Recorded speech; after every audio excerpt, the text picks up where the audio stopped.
or Jimmy Carter was known to walk around as a man of the people. You don't know why? Because Jimmy Carter had this bag, the Secret Service put suitcases in the back of the trunk for him.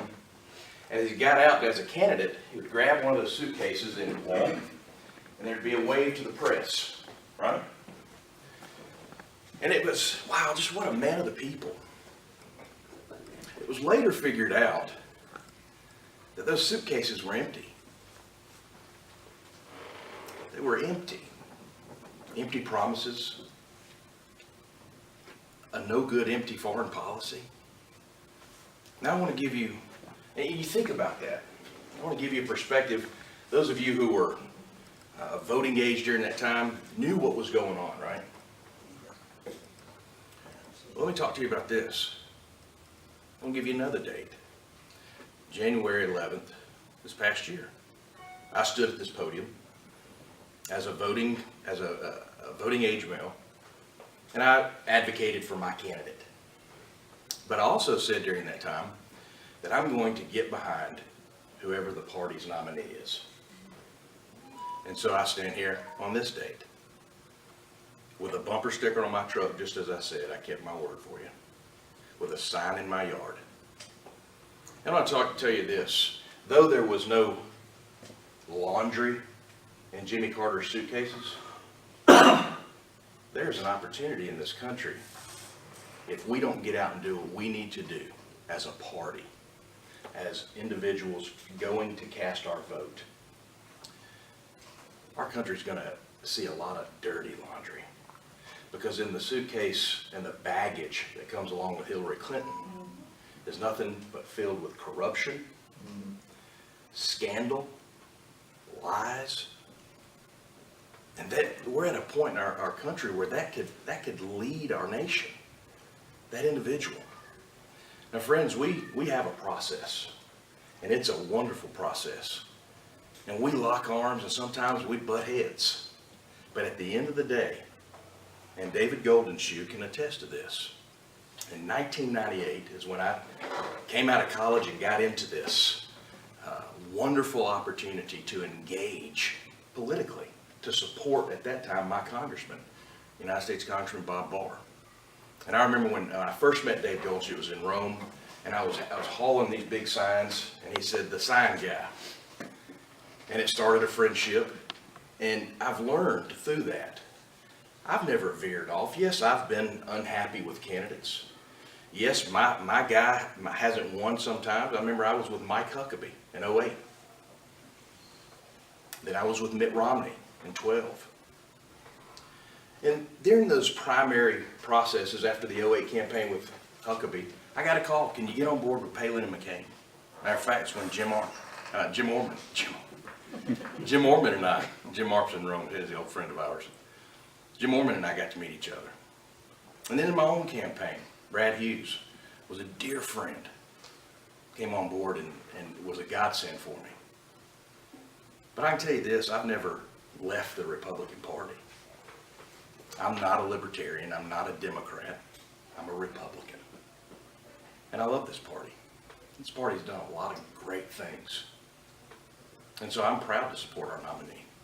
I can tell you on that day, I'm going to be voting for Donald J. Trump, as is my family. And I encourage all of my fellow Republicans to do the same. We've got an effort at the state party. I know Brad will probably talk extensively about that. But guys, when we leave, you look at that 2012 race, or that 2012 race, 30 million evangelicals stayed home because they had a problem with this, that, or the other. And then you look at what's happened in the last 4 years. Matter of fact, let's step back and look at what's happened in the last 8 years. You look at the dynamic of our country, the things that we're dealing with, the issues that we're dealing with,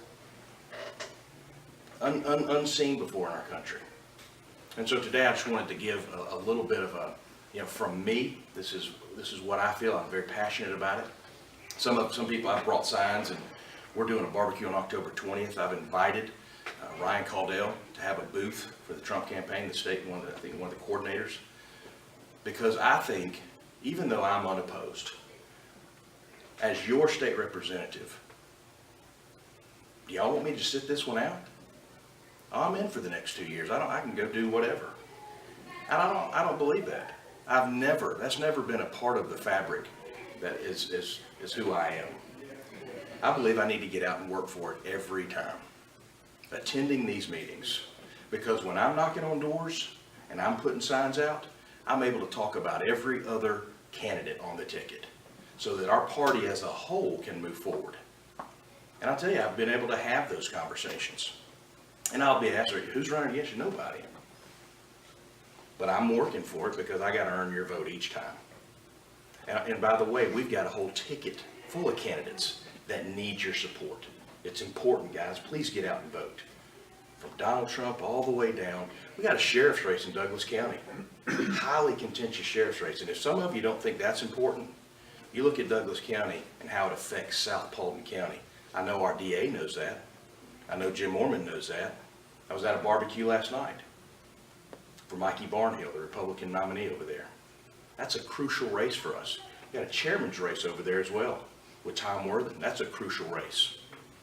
That dynamic affects South Paulding County. We've got a candidate in House District 66, Bruce Emery, whom I've talked to on multiple occasions. He's out today at September Saturdays in Douglas County. But every one of us in this room can have an impact, not only with our family, but with our neighbors. I've had a lot of people stop by my house. Where'd you get that sign? A guy, one of my neighbors, who will stop by and we'll have a random conversation about different issues. Where can I get me a sign? Went down there, pulled out my last sign, Jim Moore, that she was able to get for me, gave it to him. Had a new couple that moved in right beside us. First thing I asked for, can we get one of those signs?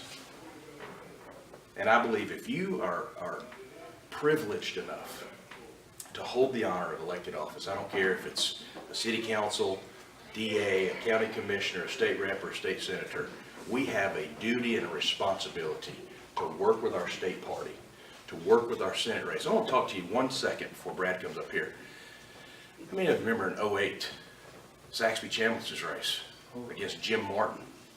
The same libertarian candidate, Alan Buckley, created a runoff in that particular situation. Can you imagine that? Had we lost one of our U.S. Senate representatives? Catastrophic in what would have happened in the U.S. Senate. So that race is important. It's extremely important. That's going to help a lot of our down ticket races as well. So I just wanted to come up here and tell y'all, I wanted to let you know, I've kept my word. Because in January I stood here and said, listen, whoever our nominee is, I'm going to get behind them. And I have. And I will continue to push for Donald Trump until Election Day. Because that November date, of all the ones I've given you, is extremely important. And I hope to join with you. Thanks for allowing me just to have a second. And thank you.